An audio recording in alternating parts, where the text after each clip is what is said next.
փոքրիկ Տիգրանին երկու շաբաթից ավելի է չեն կարողանում գտնել, թե որտեղ է և ինչ է եղել 2-ամյա երեխայի հետ, պարզ չէ։ Որոնումները շարունակվում են։ Մեդիահաբին ներքին գործերի նախարարությունից հայտնել են, որ անհետ կորած համարվող 2-ամյա երեխայի որոնողական աշխատանքները շարունակվել են նաև այսօր։ Որոնողական աշխատանքները շարունակվում են։ Այս պահին 51 փրկարար ծառայող է ներգրավված։ Մայիսի 4-ից մինչև 20-ն ընկած ժամանակահատվածում 1289 փրկարարական ծառայող է եղել ներգրավված, նշել են ներքին գործերի նախարարությունից։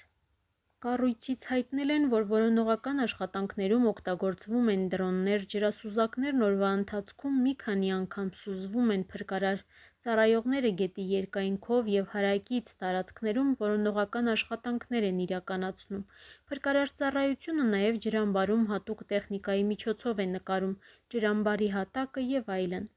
Փոքրիկի անհետանալուց կարճ ժամանակ անց ու մինչ այս պահը որոնողական աշխատանքները շարունակվում են ինտենսիվ։ Ցավոք, մինչ այս պահը երեխայի հայտնաբերման վերաբերյալ որևէ լուր չկա։ Հավանական և անհավանական բոլոր տեղերում աշխատում են շորի, կտորի, փոքրի կոշիկի, ինչ կա հանում են, փորձում հետք գտնել։ Սակայն խնդիրները շատ են տեսանելիության մեջ հոսքի, թեև գետը խորը չէ, բայց բարդություններ է ստեղծում։ Հնարավոր ամեն բան անում են և սպասում հրաշքի, գուցե փոքրիկը ողջ է։ Հիշեցնենք, որ դեպքը տեղի է ունեցել մայիսի 4-ի առավոտյան։ Երեխայի հայրը և պապիկը մեքենան սարքելիս են եղել, երբ հայրը երեխաներին աղջկան և տղային տուն է ուղարկել։ Իսկ տունը գտնվել է ամենաշատը 50 մետր հեռավորության վրա։ Երբ դուստրը տուն է մտել, մայրը հետաքրքրվել է, թե որտեղ է տղան, իսկ 4 տարեկան քույրն ասել է, որ իր հետ չէ։ Ծնողները փորձել են ձայն տալ, գտնել, իսկ երբ թաղամասում փնտրելուց հետո չեն գտել, ահազանգել են փրկարարներին, որ գուցե երեխան գետն է ընկել։ Մինչ այժմ փրկարարներին չի հաջողվել գտնել երեխային։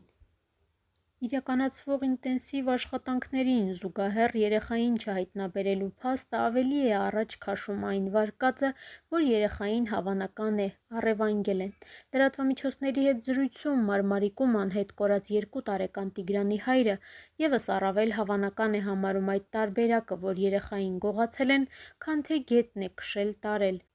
Հարցին ունեն թշնամիներ հայրը բացասական պատասխան էր տվել, ընդգծելով, որ ոչ մի թշնամի էլ չունի, մարդ էլ չկա, որ կկարողանա կասկածել։ Ոնց կարող էր էդ երեխան մոտ 20 րոպե ժամանակահատվածում այնպես անհետանալ, որ թեկուզ մի հոգի տեսած չլինի, հարց է տալիս Տիգրանի հայրն ու այդպես էլ պատասխանը չի գտնում։ Առևանգումից բացի կա նաև մեկ այլ վարկած, որը շատ հաճախ են առաջ քաշում, այն է, որ հնարավոր է երեխային գիշատիչներն են տարել։ Սակայն այս վարկածը ևս բացառում են, քանի որ օրինակ տարածքում շրջող հսկա արծիվները երեխային չէին կարող տանել, իրենց քաշից ծանր է։ Մյուս գիշատիչներն էլ կվախենային օրը ցերեկով, երբ գյուղում շարժ կա, մտնել գյուղ։